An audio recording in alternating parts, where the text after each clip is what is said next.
ഈയിടെയായിട്ട് എന്താ വിവാഹത്തിന്റെ കാര്യം പറയുമ്പോൾ ഒഴിഞ്ഞു മാറുന്നത്? നീ എന്റെ കൂടെ ഉള്ളപ്പോ എനിക്ക് മറ്റൊരു വിവാഹം എന്തിനാണെന്ന് വിചാരിച്ചിട്ടാ. എന്തൊക്കെയാ പറയുന്നത്? മനസ്സിലായില്ലേ? നമ്മൾ തമ്മിൽ പിരിയേണ്ട സമയം കഴിഞ്ഞെന്ന്. വിഷ്ണു, എന്നോടൊത്തൊരു വിവാഹ ജീവിതം നീ ആഗ്രഹിച്ചെങ്കിൽ അതേറ്റവും വലിയ വിഡിത്തമാണ്. വിഷ്ണു, നിങ്ങൾ ചെയ്ത കൊടും വഞ്ചനകൾക്കെല്ലാം കൂട്ടുനിന്നവളാണ് ഞാൻ. വഞ്ചനകൾക്ക് കൂട്ടുനിന്നവളെ കൂടെ ജീവിപ്പിക്കാൻ കൊള്ളുകയില്ല. എന്നെ ചതിച്ചിട്ട് നിങ്ങൾ രക്ഷപ്പെടാമെന്ന് കരുതണ്ട. ജയശ്രീ, ഞാൻ മറ്റൊരു ആർസിനായറില്ലെന്ന് നിനക്ക് ഓർമ്മ വേണം. എന്റെ രഹസ്യങ്ങൾ എനിക്കെതിരെ നീ ആയുധമാക്കുമെന്ന് നേരത്തെ എനിക്കറിയാം. കൂടുതൽ സംസാരിക്കണ്ട. നിങ്ങൾ എന്നെ വിവാഹം കഴിക്കുന്നോ ഇല്ലയോ? ഈ ജന്മത്തില്ല. എന്നാൽ ഈ നിമിഷം ഇവിടുന്ന് ഇറങ്ങണം. അത് ഞാൻ നിന്നോട് പറയേണ്ട വാക്കാണ്. എന്റെ വീട്ടിൽ നിന്ന് ഇറങ്ങിപ്പോകാൻ പറയാൻ നിങ്ങൾ ആരാ? ഇതിപ്പോൾ എന്റെ വീടാണ്. എല്ലാ സ്വത്തുക്കളും എന്റെ കയ്യിലാണ്. എന്ന് നിങ്ങൾ പറഞ്ഞാൽ മതിയോ? പോരാ, നീ ഒപ്പിട്ടെന്നെ ഏൽപ്പിച്ച പേപ്പറുകൾ കൂടി പറയണം. എടാ ദ്രോഹി! നിന്നോളം ദ്രോഹിയല്ല ഞാൻ. അതുകൊണ്ടാണ് നീ ഇപ്പോഴും എന്റെ മുന്നിൽ നിന്ന് സംസാരിക്കുന്നത്. നിനക്ക് ജീവിക്കണമെന്ന് ആഗ്രഹമുണ്ടെങ്കിൽ ഞാൻ തരുന്ന പണവും വാങ്ങി ഈ നാട് വിട്ട് അങ്ങോട്ടെങ്കിലും പോയിക്കും. ഞാൻ പോകുന്നതാ, പക്ഷെ നാട് വിട്ടല്ല. നിന്റെ രഹസ്യങ്ങൾ പോലീസിൽ അറിയിക്കാൻ. നിന്നെ തൂക്കുമരത്തിൽ കയറ്റിയില്ലെങ്കിൽ ഞാനല്ല. നീ അത്രയ്ക്കായി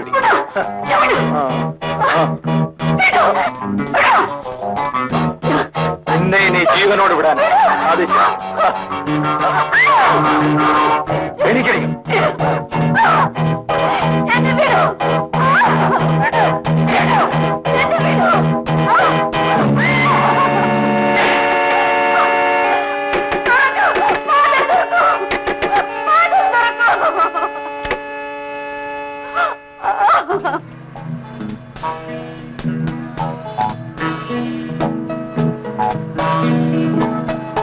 രാജു, നീ എന്നോടൊത്ത് വന്നതിന് ശേഷം ബിസിനസ് രംഗത്ത് എനിക്ക് വിജയമേ ഉള്ളൂ.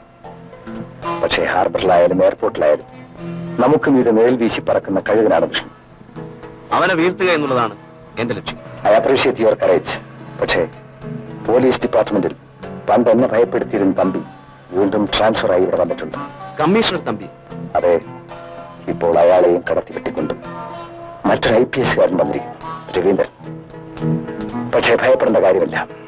ഇന്നത്തെ ഡിന്നറിൽ എന്റെയും നിന്റെയും വിസ്കിയിൽ രവീന്ദ്രന്റെ ബ്ലഡിന്റെ രുചി കാണും. എന്താ വണ്ടി നിർത്തിയത്? എനിക്ക് സ്വന്തം രക്തം കുടിച്ച് ശീലമില്ല. രാജു, രവി എന്റെ അനുജനം. അവന്റെയും എന്റെയും രക്തം ഒന്നാണ്. അവന്റെ രക്തം കുടിക്കാനുള്ള ദാഹം നിങ്ങൾക്കുണ്ടായാൽ നിങ്ങളുടെ രക്തം കുടിക്കാനുള്ള ദാഹം എനിക്കുണ്ട്. എക്സ്ക്യൂസ് മീ രാജു, നിങ്ങൾ സഹോദരന്മാരാണെന്ന് ഞാൻ അറിഞ്ഞില്ല.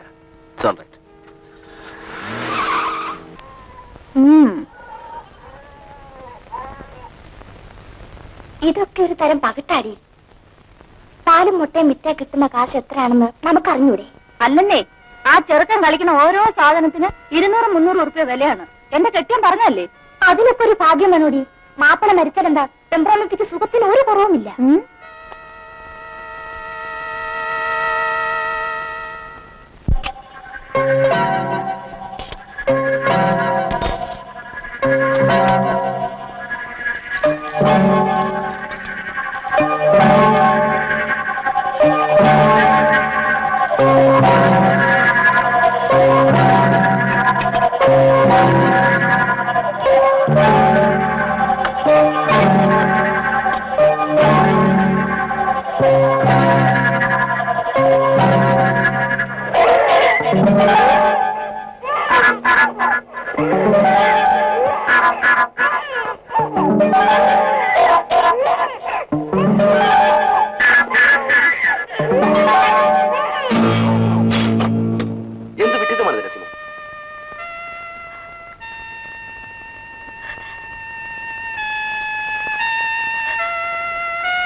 ഈ ലോകത്തിന്റെ നാമൊന്നും കെട്ടിപ്പൂട്ടിയിടാൻ നമുക്കാവില്ല നസീമ. ആരെന്തും പറഞ്ഞോട്ടെ, നമുക്ക് നമ്മുടെ മനസാക്ഷിയാണ് വലുത്. നാം കരഞ്ഞാൽ ആരും നമ്മോടൊപ്പം കരയാനുണ്ടായെന്ന് വരില്ല. പക്ഷെ ചിരിച്ചാൽ കൂടെ ചിരിക്കാൻ ആളുണ്ടാവും. ധൈര്യമായിരിക്കും. ഈ ലോകത്തൊരു ശക്തിക്കും മനസ്സിന്റെ അടുപ്പത്ത് തടയാനാവില്ല. എനിക്കൊരു പെങ്ങളേ ഉള്ളൂ, അത് നിങ്ങളാണ്.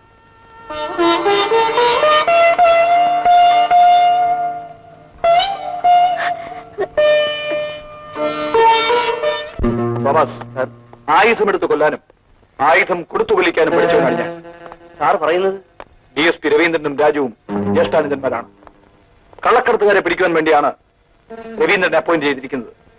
അവന്റെ ശ്രദ്ധ രാജുവിന് നേരെ തിരിച്ചുവിട്ടാൽ അവർ തമ്മിൽ അയക്കുള്ളൂ.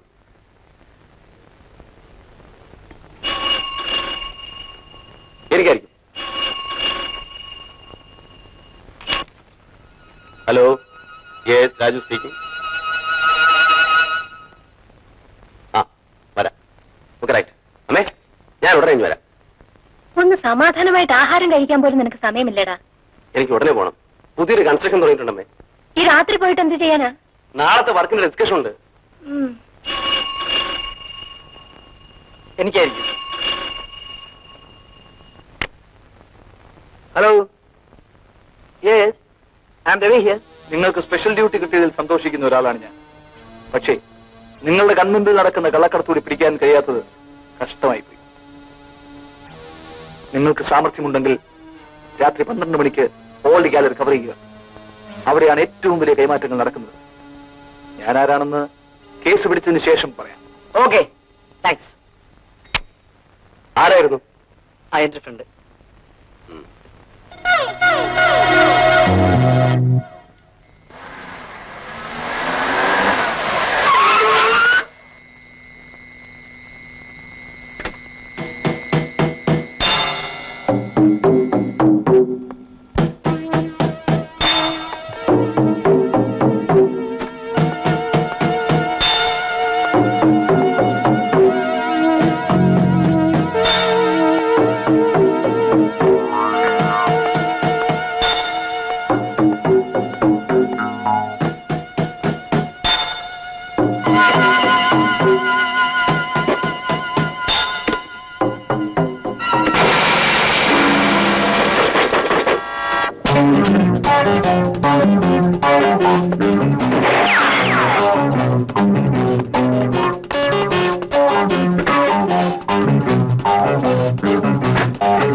രാജു,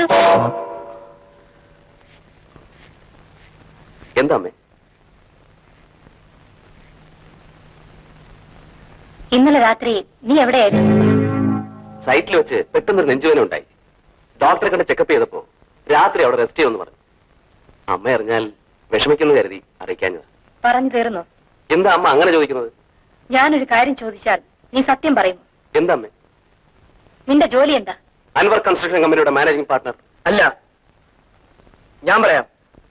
സ്മഗ്ലിംഗ്. രവി, എന്താ എതിർക്കാനുള്ള ഭാവമാണോ? ഇന്നലെ രാത്രി ഞാൻ കണ്ടതാണ്. പക്ഷേ ചേട്ടന്റെ കയ്യിൽ നിന്ന് രക്ഷപ്പെട്ടു. അത് വേറെ ആരെങ്കിലും ആയിരിക്കും.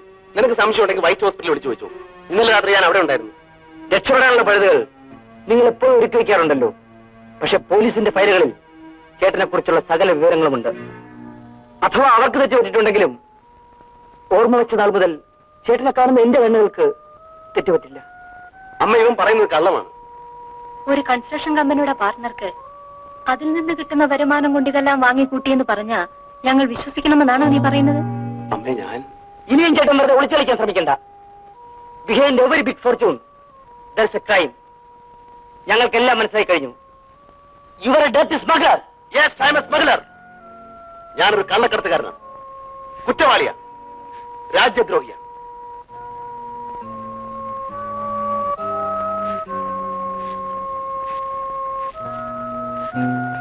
ഇനി എന്തെങ്കിലും നിനക്കറിയേണ്ടതുണ്ടോ? ഒന്നും അറിയണ്ട. ഒരു പോലീസ് ഉദ്യോഗസ്ഥനും ഒരു കുറ്റവാളി ഒരേ വീട്ടിൽ താമസിക്കാൻ സമൂഹം അനുവദിക്കില്ല. അതുകൊണ്ട് ഞാൻ പോകുന്നു. വരുമേ. നിനക്ക് വേണമെങ്കിൽ പോകാം. അമ്മ വരുന്നില്ല. ഞാൻ അമ്മയോടാണ് ചോദിച്ചത്. അമ്മ വരുന്നുണ്ടോ? ഞാൻ നിന്നോടാണ് പറഞ്ഞത്. അമ്മ വരുന്നില്ല.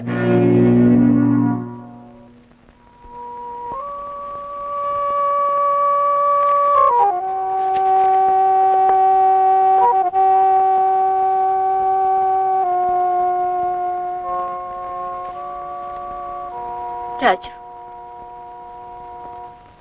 നീ എനിക്കായി വാങ്ങിയ വീട്, എനിക്കായി വാങ്ങിയ ഫാക്ടറി, എല്ലാം ഇതാ. എനിക്കൊന്നും ആവശ്യമില്ല. അമ്മ ഇവിടുന്ന് പോവാൻ ഞാൻ സമ്മതിക്കില്ല. വേണമെങ്കിൽ ഞാൻ പോവാം.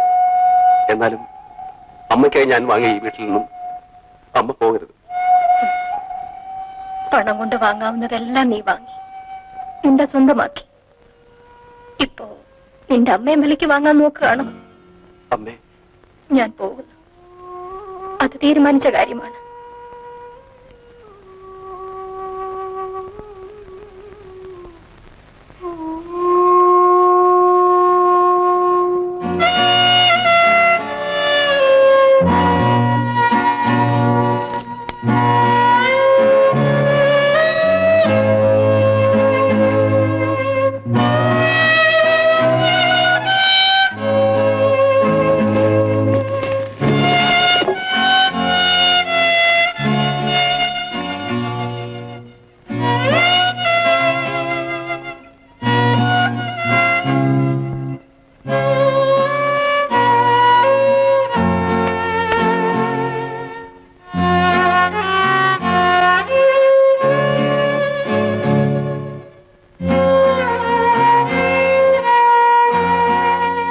എനിക്കായി വാങ്ങിയ വീട്, എനിക്കായി വാങ്ങിയ ഫാക്ടറി, എനിക്കായി വാങ്ങിയതെല്ലാം ഇതിലുണ്ട്.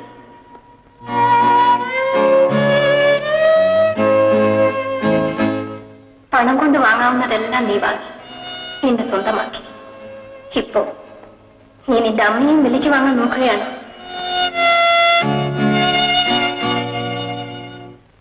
അന്നോടൊരു കാര്യം പറയാനാ ഞമ്മള് വന്നത്. എന്താ ഇളയപ്പ? അംസയെ കവറടക്കിന്ന് വെച്ചിട്ട് അനക്കും ഒരു ജീവിതമൊക്കെ വേണ്ടേ? എനിക്കൊരു നിക്കാഹ് ഇനി വേണ്ട ഇളയപ്പ. അങ്ങനെ ഇങ്ങോട്ട് പറഞ്ഞാൽ പറ്റുമോ? അന്റെ കാര്യമൊക്കെ നോക്കി നടത്താന് ഇപ്പൊ ഞമ്മളുണ്ട്. എപ്പോഴാ പറച്ചൂരിനെ തിരിച്ചു വിളിക്കാന്നറിയോ? അപ്പോഴൊരു കെട്ടിയവൻ ആവശ്യമാ. മോന്റെ ബാപ്പ എന്റെ മനസ്സിൽ ഇപ്പോഴും ഉണ്ട്. നോക്ക്, നിക്കെന്റെ ഭേദാന്നൊന്നും കേക്കണ്ട. സമ്മതമാണെന്ന് വെച്ചാൽ പറഞ്ഞോളി, നടത്തി തരാം. അതിനി ആലോചിക്കണ്ട. വെറുതെ ചില ആൾക്കാർ പറയണത് കണ്ട കാഫറിങ്ങളായിട്ട് ലോഹിയായി ചീത്തപ്പേരുണ്ടാക്കാനാ പുറപ്പാടെന്ന് വെച്ചാ അയക്കും. അനാവശ്യം പറയട്ടല്ലേപ്പാ. ഞാനല്ല, നാട്ടുകാർ പറയണോ കാശോടെ കൊണ്ട് കൊട്ടുകയാണ്. നാട്ടുകാരെന്ത് പറഞ്ഞോട്ടെ? അങ്ങനെ എന്റെ മോന്റെ ബാപ്പാന്റെ അടുത്ത് കൂട്ടുകാരനാ, സ്നേഹമുള്ള മനുഷ്യനാ. അങ്ങനെ കുറിച്ച് അനാവശ്യം പറഞ്ഞ എന്റെ കെട്ടിയന്റെ ആത്മാവ് പോലും പൊറുക്കില്ലല്ലേപ്പാ. എന്നാൽ കെട്ടേണ്ട സാധനം നിർത്തിക്കോ. എളേപ്പാ, നന്നായിക്കോട്ടെ എന്ന് വിചാരിച്ചൊരു കാര്യം പറയാമെന്ന് എന്നെ പറഞ്ഞാ മതി.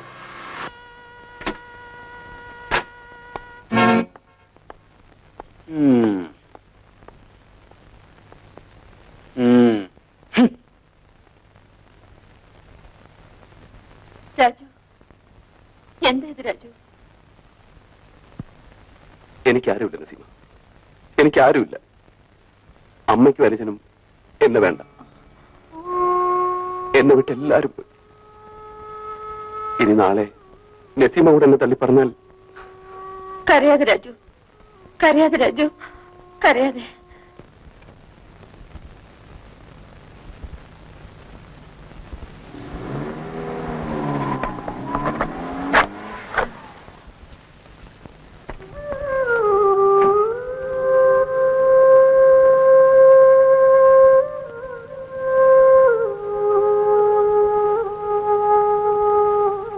എന്താ തുളസി ഇതൊക്കെ?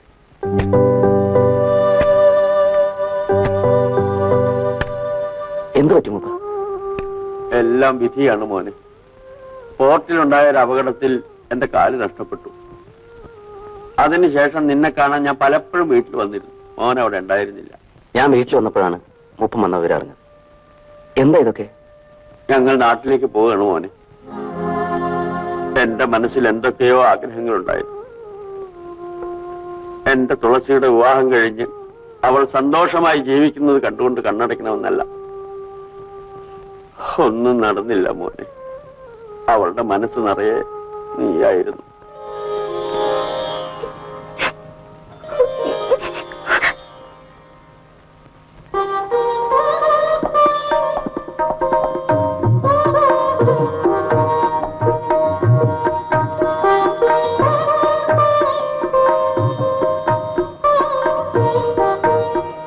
പണക്കാരനായപ്പോ ഞാൻ നിന്നെ മറന്നു കളയുന്നു വിചാരിച്ചു.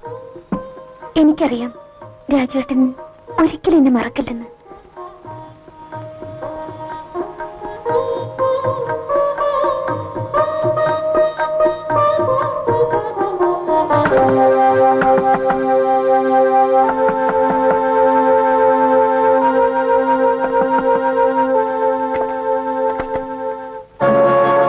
Raju, you are under arrest. ഞങ്ങൾ വരട്ടെ മോനെ.